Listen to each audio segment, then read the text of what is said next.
جذباتی پن، مزاجوں کی شدت، تھوڑی تھوڑی بات پہ چڑچڑا ہو جانا، غصیلا ہو جانا، ناراض ہو جانا، اور ہم سارے انسان ہیں، ہو جاتا ہے کبھی ہم سے، لیکن اگر زندگی میں اسی بات کا غلبہ ہو جائے نا، بہت سارے کام رہ جائیں گے، بڑی ساری ہم سے غلطیاں ہونے لگیں، ہمارا بڑا سارا کام اور بہت ساری صلاحیتیں ضائع ہونے لگ جائیں۔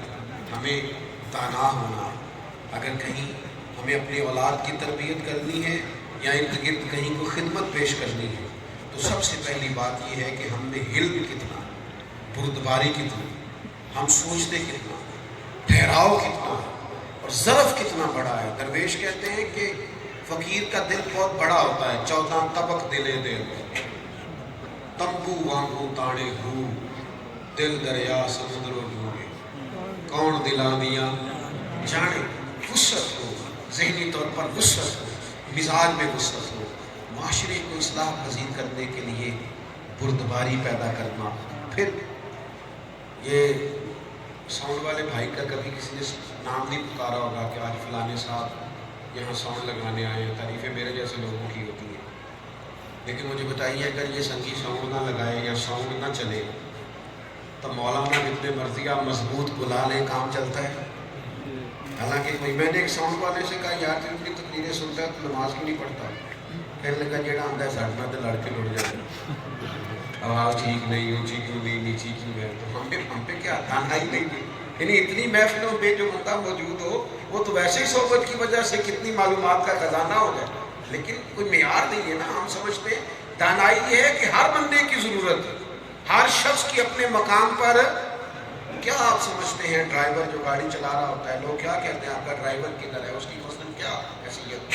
لیکن آپ یقین کریں لمبے سفر کرتا رہتا ہوں، ڈرائیور جاگتا ہے اور میں سوتا ہوں۔ آپ سمجھ سکتے ہیں کہ جو آدمی بیدار رہ کر منزلوں تک لے جاتا ہے اور منزلوں سے لے آتا ہے، اس شخص کی کتنی بڑی خدمت ہوتی ہے۔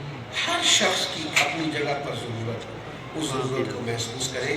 میں کسی شخص سے بیزار نہیں ہو سکتا، کیونکہ ایک ذرہ بھی تو بیکار نہیں ہو سکتا۔ اور پھر میں ایک ہوں، آپ کے شہر میں بات کر رہا ہوں، جو بندہ اس وقت کسی اور شہر میں اللہ رسول کی بات کر رہا ہے، مجھے اس کی بھی اہمیت سمجھنی چاہیے۔ میں ایک جگہ پہ ڈیوٹی کر سکتا ہوں، ایک، لیکن ہم ایک دوسرے کی بھی اہمیت کو سمجھنے کو تیار نہیں ہے۔ یہ حکمت کے خلاف ہے، دانائی کے خلاف ہے۔ ہمیں ایک دوسرے کو سپورٹ بھی کرنا ہوگا، پیار بھی کرنا ہوگا، محبتوں کو بانٹنا ہوگا۔ جو جہاں ہمارے استاد صاحب سے ایک استاد نے آ کے کہا کہ حضرت یہ چند بچے ہیں تو یہ نہ درمیانے سے ہیں، صحیح نہیں پڑھیں گے، تو استاد صاحب فرمانے لگے ان کو بھی پڑھا دو، ہمیں درمیانے بچے بھی چاہیے۔ کہنے لگے جناب یہ آپ نے تو کہا تھا لائق، تو فرمانے لگے جڑا بہت پڑھ جاتا ہے پھر نماز نہیں نہ پڑھا رہا، تو بولتا ہے تو وہ درمیانے بھی ہو جائیں، امام بھی تو چاہیے۔ تو میرے ذہن میں بات رہ گئی کہ کمال بات ہے۔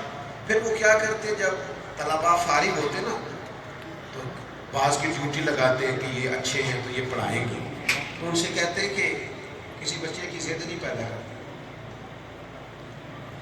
ہم پوچھتے ہیں کہ حضور طالب علم کی بھی ضد ہوتی ہے؟ فرماتے ہیں کسی وقت کو بچہ شکایت کر دیتا ہے اپنی بیوقوفی میں، تو استاد پر استفسار ہوتا ہے، سوال ہوتا ہے، پھر وہ استاد کے دل میں بات بیٹھ جاتی ہے کہ اس نے میری شکایت کی ہے اور مجھ سے پوچھا گیا اور سوال کھڑے ہوئے، تو بعضوں کا ہم انسان یہ ضد پیدا ہو جاتا ہے، اس بچے کا مستقبل خراب ہو جاتا ہے۔ فرماتے ہیں بچے بڑی بڑی غلطیاں کریں گے، لیکن دیکھنا کسی کا مستقبل نہ بگڑے، انہیں معاف کرنا، اپنے بچوں کی طرح ان سے درگزر کرنا، اپنے شاگردوں پیار کرنے والوں کے لیے حوصلہ، یہ بزرگوں کی بتائی ہوئی باتیں جو زندگی میں کام آتی ہیں۔ ہمیں بہت ٹھنڈے ذہن کے ساتھ اور تدبر کے ساتھ اپنی سوسائٹی کو لے کے آگے بڑھنا ہے۔ اللہ کے حضور دعا کرتا ہوں جو میں نے کہا ہے مالک قبول فرمائے، بات کرتے ہوئے کہیں بھول گیا ہوں تو اللہ تعالیٰ درگزر کرے۔